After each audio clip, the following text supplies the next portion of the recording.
Hello Alfie, happy Sunday. Happy Sunday, Freddie. Overcast and grey and miserable. And we are going to talk about the great god Pan, which is opening for a reading on 25th of Sunday, the 25th of October at 8 p.m. So just into this time of sort of Samhain and Halloween and all those things. So it's a good timing for it. So well, we've been vaguely talking about the great god Pan, haven't we? We have. And you're going to do a read of. You're going to read a little bit of it. Yeah, I didn't get around to reading the Dr. Jekyll, and I think there's more to be done here as well. Yeah, basically, for those who don't know, the great god Pan was written by Arthur Machen in 1894, and it took a while for him to get it published, this particular story, and he was lucky to get it published, actually, very lucky. He was fortunate that Oscar Wilde was put on trial for all sorts of reasons, because when the great god Pan first appeared in novel form, it was described as just being absolutely obscene. Is it? Yeah. Well, I suppose we're talking a long time ago. There's a lot. Yeah, and there's a lot in censorious. The more you keep reading it and going into it, it is a very challenging story for its time. I mean, it doesn't hold back making on what is going on, and he is delving into the psyche, I think, of insanity. I think I put that in there. Right. Whether he chose to do that or not on purpose, I don't think so, but looking back on it, it comes from that strange tradition, the English Gothic, which we were going to talk about around Dr. Jekyll and Mr. Hyde. But anyway, we are going to look at Arthur Machen and the great god Pan. Yes. And Freddie's going to read. A small section of it. Yeah, we'll just pick it to give a flavour of it. And we don't want to get, because obviously we want people to come to the reading, but we want to kind of explore it, and so it's kind of balancing, having an idea of what we're talking about. And so I'm just going to read a bit from, pick pretty much at random. Yeah. The beginning of chapter 3, the City of Resurrections. Herbert? Good God, is it possible? Yes, my name's Herbert. I think I know your face too. But I don't remember your name. My memory is very queer. Don't you recollect Villiers of Wadham? So it is. I beg your pardon, Villiers. I didn't think I was begging of an old college friend. Good night. Did they give you any indication? My dear fellow, this haste is unnecessary. My rooms are close by, and we won't go there just yet. Suppose we walk up Shaftesbury Avenue a little way. But how in heaven's name have you come to this pass, Herbert? It's a long story, Villiers, and a strange one too. Brilliant. But you can hear it if you like. Yeah, I texted him just to say. Come on then, take my arm. You don't seem very strong. The ill-assorted pair moved slowly up Rupert Street. The one in dirty, evil-looking rags, the other attired in the regulation uniform of a man about town, trim, glossy, and eminently well-to-do. Villiers had emerged from his restaurant after an excellent dinner of many courses, assisted by an intriguing little flask of Chianti, and in that frame of mind, which was with him almost chronic, had delayed a moment by the door.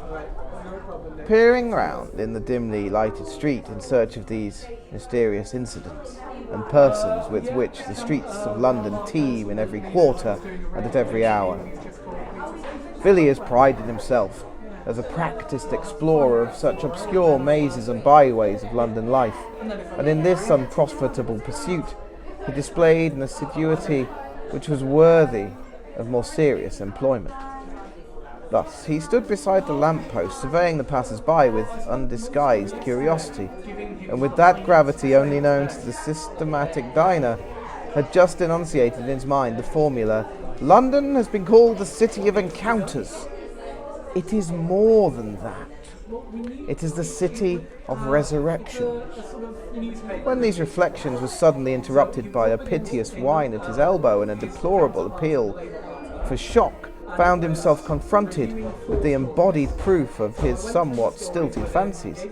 There, close beside him, his face altered and disfigured by poverty and disgrace, his body barely covered by greasy, ill-fitting rags, stood his old friend Charles Herbert, who had matriculated on the same day as himself, with whom he had been merry and wise for 12 revolving terms.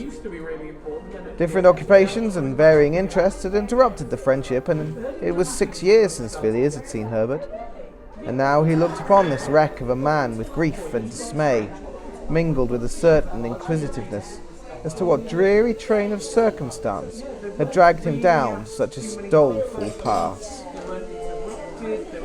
Pause there. Yes. Cheers, buddy. Right. And again with Machen, I mean, from that,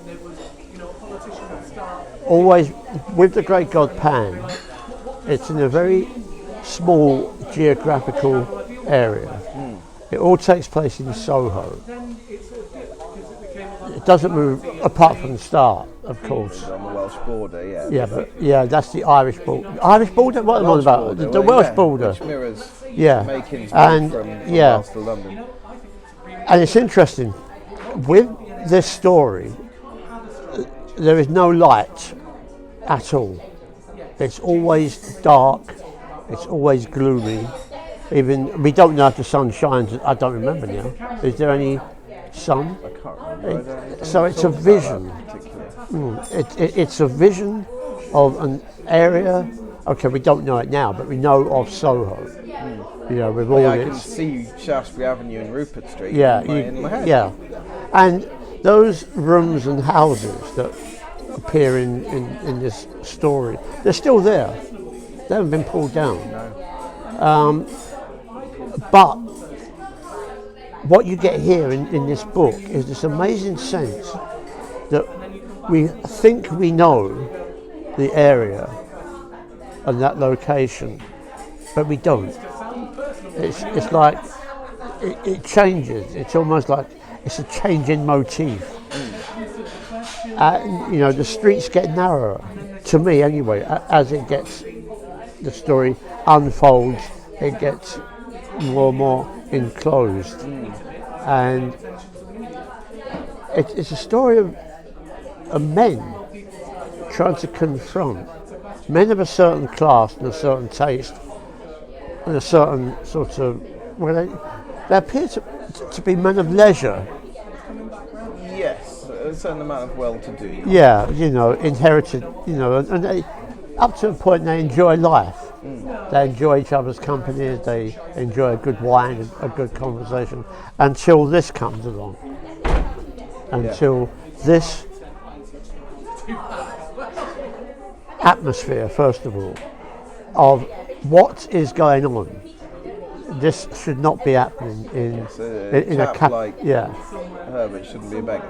It shouldn't be begging. Someone who's been to school with this man, they're from the same social status, they're from the same background, they've got the same experiences and the same roughly wealth, and he's been forced onto the street. He's almost been reduced, hasn't he? Yeah, he's been reduced, and at the moment we don't know what caused this collapse in economic well-being into almost into destitution, really.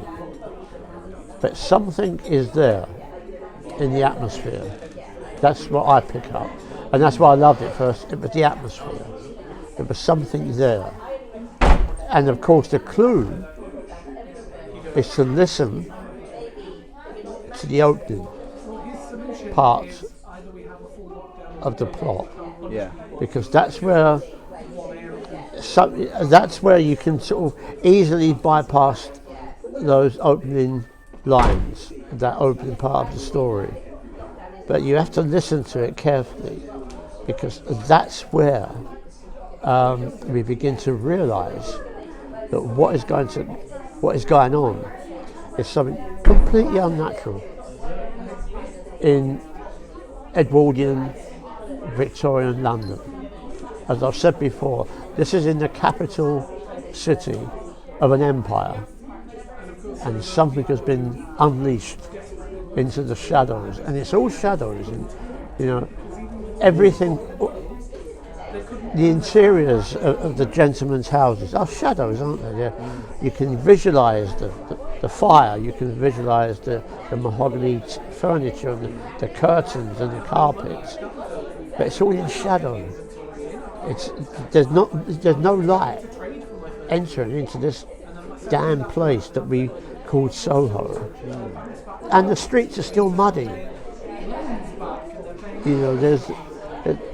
You're still walking through muddy streets. Yeah. In the capital city of the empire, there's a reflection on it. It doesn't go into the actual poverty around that area, but you pick it up reflected in the gentleman who's fallen low. Yeah. In the degradation of these gentlemen, who, as you say, fall low. Some of them commit suicide. We're not giving nothing away here, because, as I say, it's in the plot at the start of this novel that we realise something has gone wrong. Something has been unleashed. You're smiling at me. Yeah. Something that we don't know about has been unleashed because of one man's curiosity to discover. What's the matter? No, it's very dangerous kind of things to happen, isn't it? If you mess with dark magic, terrible things can happen. I have a narrative. The entirety of the horribleness of this last year is my own fault. You see, I unleashed some dark magic through. Well, I think everybody has this sort of tension. Because we don't know what the bloody hell's happening. But it is part of this English Gothic tradition. I mean, the similarity with Frankenstein is very, very close. The unleashing of a monster, the creation of a monster in the name of science. And that's bits and pieces put together of the human body. This is about another creation that was dead, that shouldn't be here, but has always lurked in the atmosphere. And it's the atmosphere of prehistory, which Machen was really pulled to. He could feel atmospheres and stories that he could trace back to his childhood. But that's what we have to remember about this story. It is unique in that. I think it's one of those first ones that you could say, yeah, this is quite unique. What he's playing with, what tensions he's playing with. Or you could just close it and say, well, that was a good story. Well, yes, it's harder looking back, because there's been so many other stories since. You look at it, the way he lets you know that something's going on and fills you with this sort of strange atmosphere without letting on exactly what's going on, and keep making you do some work and guesswork and.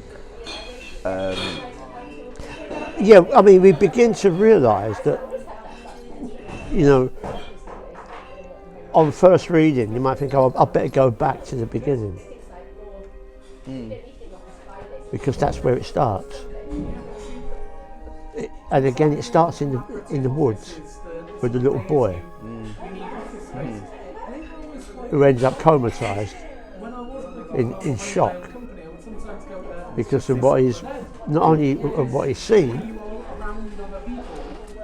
but what he might have participated in. So you get these little glimpses Yeah. that something strange is happening and there's some strange force, but you're not. He doesn't give you the detail. He gives you the characters and the location, and lets you guess. Well, he gives you it's the surface. It's, Right. it's the surface of the story. And, you know, with me when I first read it, it was like, as I said, oh, that was good. But then I thought, hang about, there's more going on here that I need to find out. So you go back to it. And it's very cleverly done. Those little clues, they're there. And you can see now why he was in a bit of trouble when it was published. London was going through one of its puritanical phases. It was like prostitution was everywhere. Well, it wasn't, but that's what, you know, there was prostitution. There might be revolution in the air. There might be, well, there was child poverty, and there was this strange there was debauchery all around. Hence Oscar Wilde's trial and eventual downfall. And there was also drugs. There was opium dens. Oh yes. You know, so there was this moral panic, and along comes this story that sort of ignites that moral panic. Right. You know, Soho, we already knew. I mean, it's always had a reputation. Yeah. Unfortunately, it's gone, folks. The reputation of Soho is gone. No, No, it's it's all in there, memory isn't it? now.